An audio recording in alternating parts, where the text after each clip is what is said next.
see, that's faith. Believe, that's all you need.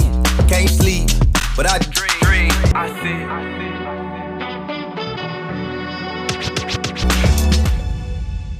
All right, welcome to another episode of How I See It. I am your host, your anchor, your producer, everything in between. I'm DaLaun Dillard. Happy to have you here for the second episode of this. And with June being Men's Health Month, we're talking about your mind, your mental health when it comes to the fellas here this morning. And I'm joined here by two fellas who know a lot about mental health and have lived it, walking it, working it, everything in between.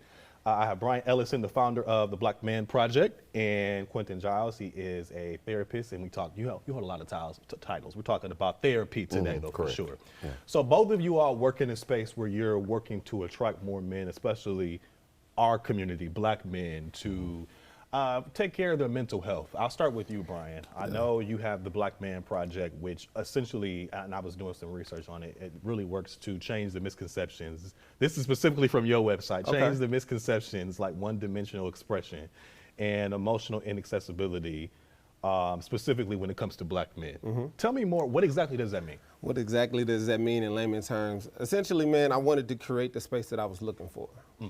As I was delving through my own mental health crisis. So I took my pain, created a purpose, and it created a platform. And so the platform is the Black Man Project. And the Black Man Project allows men to come to group therapy sessions. It allows men to come to morning meditations. We also do youth workshops. But in these spaces, what I wanted to ultimately do was take away the stigma, the taboo of what mental health therapy is to begin with, and then allow men to segue from our group therapy sessions and encourage them to get their own individual therapy sessions. And so that essentially has been our practice. We've been doing this for 7 years, but we became a nonprofit 4 years ago. That's awesome. Congratulations on your work so far. Quentin, I know you work in the space where you, as a therapist, you have several clients that you speak with at any time during the week. Yeah. How did you get into this, and tell me more about the work you do now? Oh man, we were just talking about that. So in grad school, I've always wanted to be a therapist. I've been out of grad school for about 10 years now, but I had a ill-conceived notion of what a therapist was once it was time to graduate. And since we're talking, in my mind, I did all that school and all that education, but I had a little bit of analysis paralysis and imposter syndrome because all I saw was old white men, old white clinical men. And I just, at the time, being 23, 24, didn't see myself lining up with that. And so my career took many different avenues up until I was working at a particular job and doing assessments. And really one of the questions in the assessments is for the parents and for the children to tell me something good about the child. And I could bet my bottom dollar that anytime I went into a young Black male's home and asked that question at the end of that assessment, he was going to have difficulty saying something good about himself, and so were his parents. Every other nationality, ethnicity, race can spitfire it out. Well, oh, she does this or he does that. But Black boys were having huge difficulty in that. And there was this one particular boy, for whatever reason, stuck with me and kind of broke me, that when I walked out of that house, I said, he needs a therapist. And then I got to, well, I should be his therapist. And why am I not a therapist? So I had to go back and kind of unpack why I hadn't done the thing that I actually went to school to do. I did all these other things, which were great, but I'm not doing the thing that I wanted to do. And so at that point, when I realized that and kind of broke out of that imposter syndrome and really got into the field, it's been life-changing for me. I hope it's life-changing for my clients, but for me personally, seeing the progression in people, and particularly Black men, because 70% of my client load right now are males, Black men and boys. 70% of my client load, my caseload. And to reach the aha moments, to hear them figure out and see their own patterns and see what they want for themselves and be able to verbalize it and be able to express it, and then to be able to create boundaries to move in that way, it's chef's kiss for me. Like it's the work that I think that I've always was supposed to do. And so I'm really passionate about, accessibility in men in particular, but particularly Black men, because it's not something that's traditionally talked. If we think about just our upbringing and then our culture, our parents, our grandparents, and so on were in survival mode. Yeah. So we can have a whole discussion about slavery and Jim Crow and all the atrocities, but at the bottom of that, our people were trying to survive. Yeah. And so you have generations of parents parenting out of survival. Yeah. And I think this generation has a beautiful opportunity in that I think the millennials, the Gen Zers are breaking out of that. Yeah. Is everything perfect in this country? Absolutely not. But we're afforded, thankfully, a lot more freedoms. And so now we're finding space to actually emote and figure out what it is we feel and unpack how we were raised and reared and how these experiences that we have impacted us and how do we move forward. Yeah. And so you have a generation that's no longer in a survival state that's trying to be better. And so I'm going to always advocate for us to go get some help or to go fix it. Yeah. Do y'all, from y'all experience, and either one of you can answer this, working with people who look like us, men who look like us, when you're trying to get them, and many times when you speak with them, they're already in therapy. Sure. But trying to get them to go to therapy, oftentimes we know it's a taboo topic in our community. What do you hear from people when you're telling them, like, hey, maybe you should go get a therapist, maybe you should go get some help? Piggybacking on what you said, I think we are in a unique space to where we are exploring new terrain, especially when it comes to the accessibility to the emotional will. So, case in point, most men are taught it's okay to express anger. It's okay to express maybe being happy. But what does sadness look like? What do all the emotional access to the whole emotional wheel look like for you to embrace and express? And so it's interesting because at first, the group therapy sessions was not many, but the more men would come, the more men would tell their friends. And what I found is that men are looking for community to where they don't have to come and perform. They don't have to come and wear the mask that they've been wearing. In fact, they are so tired of wearing the mask that as soon as they get into that space, a lot of times tears follow because they are looking for a space to really just take it off. Take off the performative thing that society has told us that we have to wear. And so it's a I see in my experience, it's like a catch-22. It's like, I don't know if I want that, but I'm curious, And so it's a very interesting space that, we need to continue to create more spaces like this so men can explore the vulnerability and community too. Yeah. We were talking when I spoke with you earlier about how in our community specifically, it's like people will, I'm gonna go to church. I'm gonna church it out. I'm gonna pray it off. And it's like, baby, God created the therapist for your mind just like he made a cardiologist for your blood pressure. Correct. How do you navigate that when you're talking to people that are like, I'm just gonna pray about it? And it's like, well, he gave you the wisdom to go find some help. Go for it, baby. Yeah. It is an interesting dynamic. I will say this. What I find is younger generations are more open to both, right? There may be a little bit more resistance to my older guys, right, that grew up in a particular church context, right? And so so it might be a generational thing. It's a generational thing, but then for me specifically, now there are many therapists that believe many different things. I think to my advantage, I am a Christian, and so a lot of times when I get people that come from the church, I use that same example. Like, all right, if your arm broke right now, are we gonna pray it healed? Or are we going to go to the emergency room and maybe pray that the practitioner does what they're supposed to do so that you can become healed, right?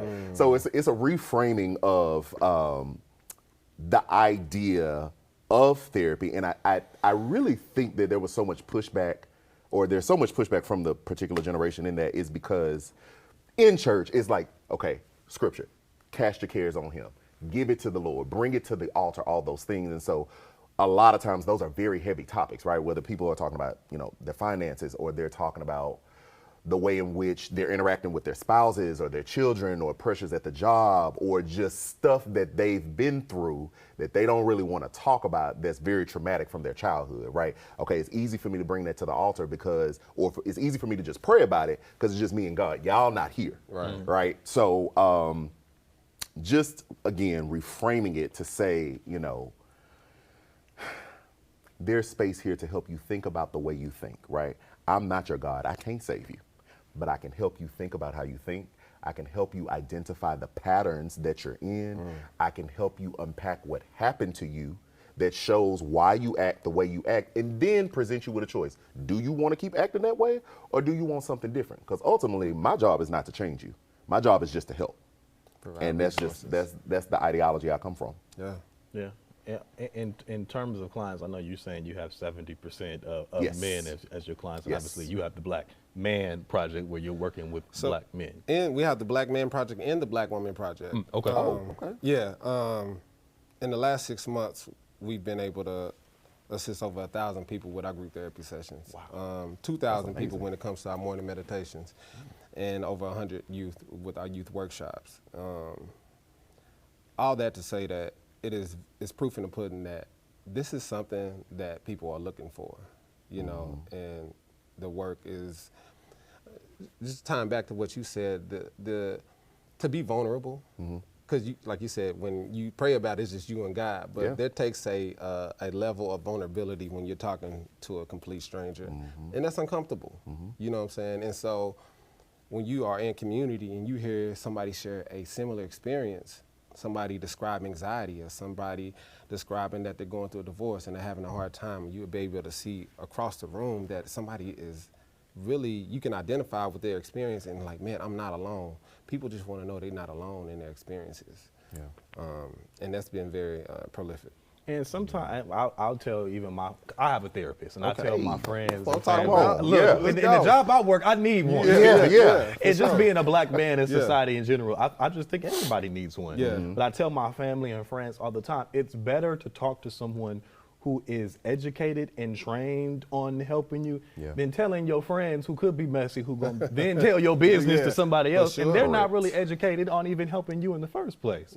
So oftentimes it's better talking to someone like you or having the therapist that you have available just to help you out, because they can walk you through whatever scenario you're dealing with. Well, and I would say there is no buy-in. When you're talking to a therapist, that person doesn't know you.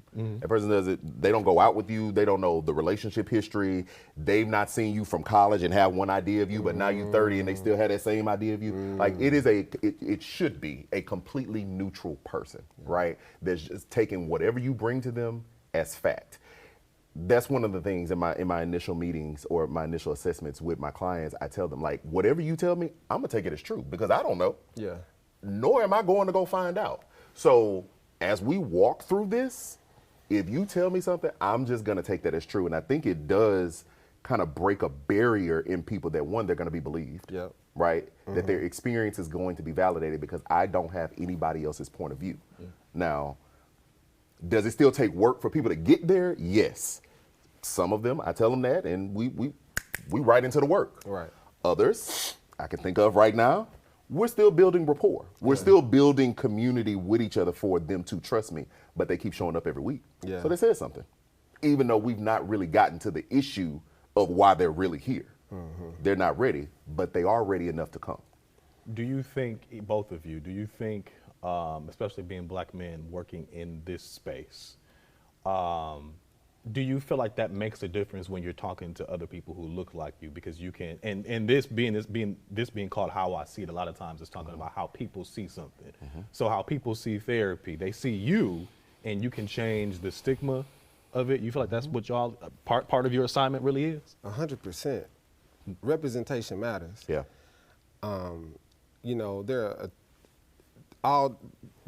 not monolithic. We all don't look the same. But when someone looks at me, I hope that they can identify with me just based on how I look and how I present myself, and understand that, man, if he is seeking this out, maybe it's something I can seek out too. And I say this to men all the time. I said, imagine, especially when it comes to mental health, imagine you have a room in your mind, and in that room, you've put all your stuff that you thought bothered you, didn't bother you. You put all this stuff in this room, and then one day you turn 30, and that room burst, and everything that you thought didn't bother you is out and open, and you got to sift through every single thing, and all of those things are different traumas.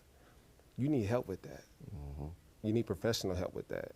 And I'm hearing you saying you go to therapy. I wonder, I want to ask you, was there a turning point where you was like, oh no, I need to go to therapy?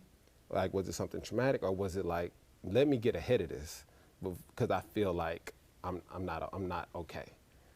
I first went to therapy in 2020. I feel like that's when everybody was starting to realize, like, oh, I need me a little bit of help. Yeah. And but I have been saying for years, especially with the job I work, I was trying to push other people to take ownership of their mental health.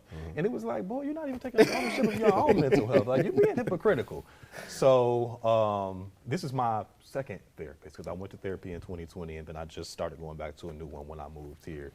So yeah, 2020 I think is what pushed me, but I had always been saying I was gonna go to one. Gotcha.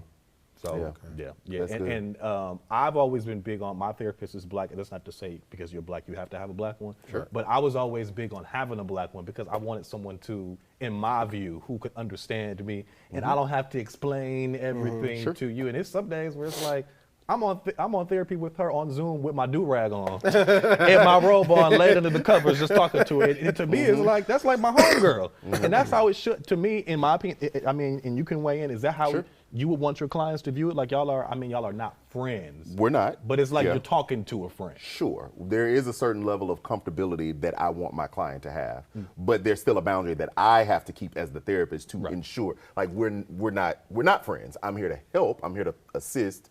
I'm here to help you fix it, but sure, absolutely. So our practice is 100% virtual. So however you want to show up, you can show up. Sometimes my clients don't even get on camera. It's fine with me. I'll be on camera. Yeah. If that's how you want to show up that day, cool. Are we doing work? Yeah. If we're doing the work, it doesn't matter how you show up. And that's just my ideology. I don't think that you should have to put on to go to therapy. And just to answer your other question, yeah, black representation 100% matters. 100%. I hope I don't box myself out. I'm gonna say this: 100% of my clients are black. Oh, I'm lying. Ooh, the one. 99.8% of my clients are black. Yeah. And majority of them have told me I came here for the same reason. I don't want to have to explain certain things, right? Can we talk about how therapist is not a one size fits all? Like, it's almost like dating. Like, you have to, just because you meet with your first therapist, that doesn't mean that's the therapist you're supposed to be matched with. Yep, correct. Can you talk a little bit about, 100%. From the therapist standpoint or the person standpoint? Both. Okay, so from the person standpoint, I would 100% agree, right? Because let me say this: all skin folk ain't kin folk as well, right? So just because I'm black, that may reduce the barrier to entry, but I may have a completely different experience in being black, right? The client may come from a certain socioeconomic status where there is a lot of trauma in the community, a lot of poverty in the community, and the black therapist could come from a very affluent family. Both black, two different lived expressions and two different lived experiences. So maybe that therapist won't ultimately identify with some of the things, and maybe the client does have to explain some stuff, right? So if you find that you are having to over-explain, or that even just that the vibe is off, right? Yeah. If the vibe is off, then the vibe is off. Yeah. So go find another one that kind of fits your personality. I think it's important for clients to kind of ask the therapist what their ideology of therapy is. That'll really help you understand where that person is coming from. So for me, I can't save you. Don't come to me if you want saving.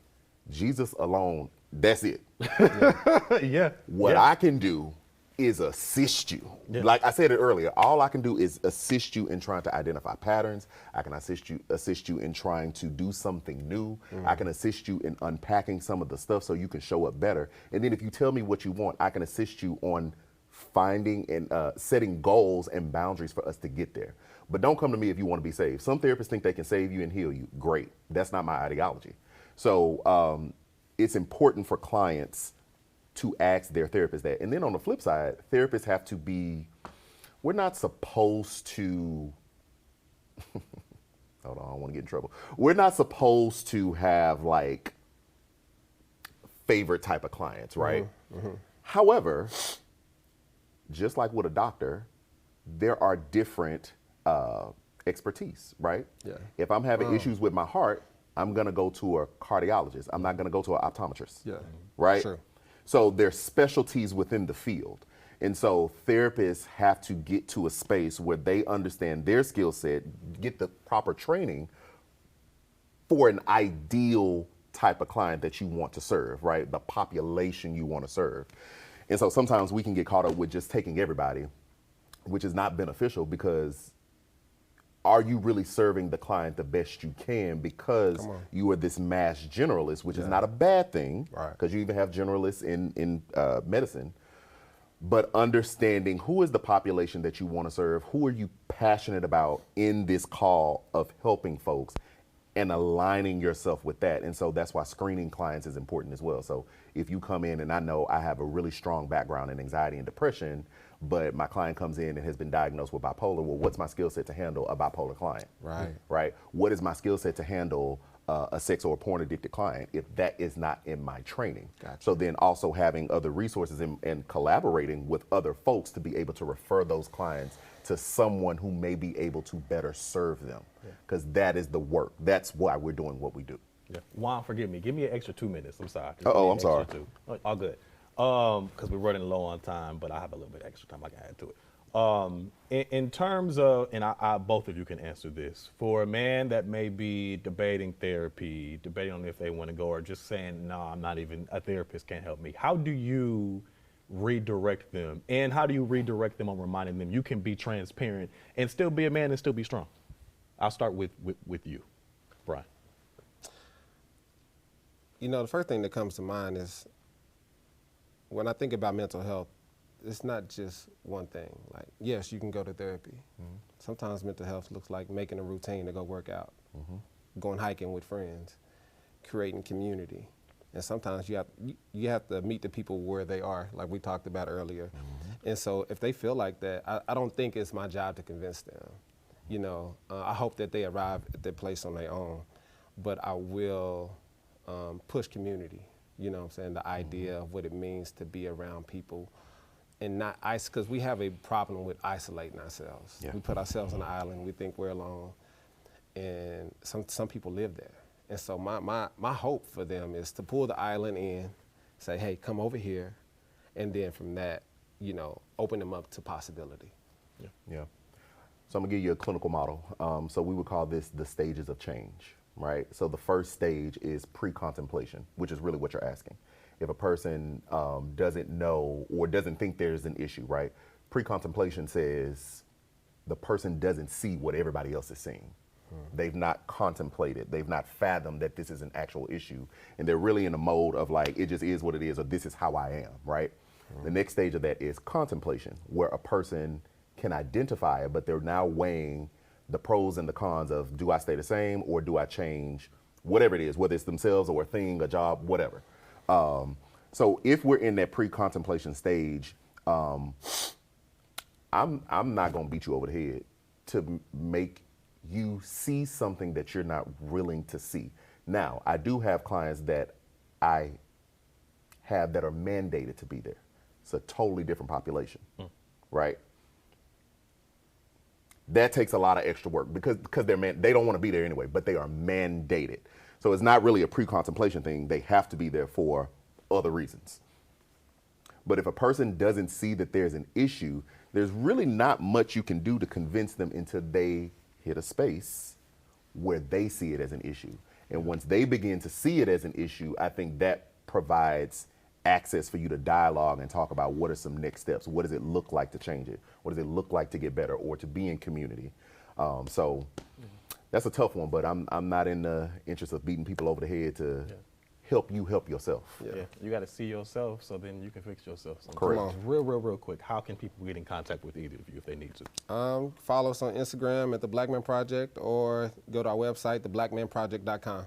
Yeah, for sure. And same, Instagram, Quentin R. Jiles, or my website, quentinrgiles.com.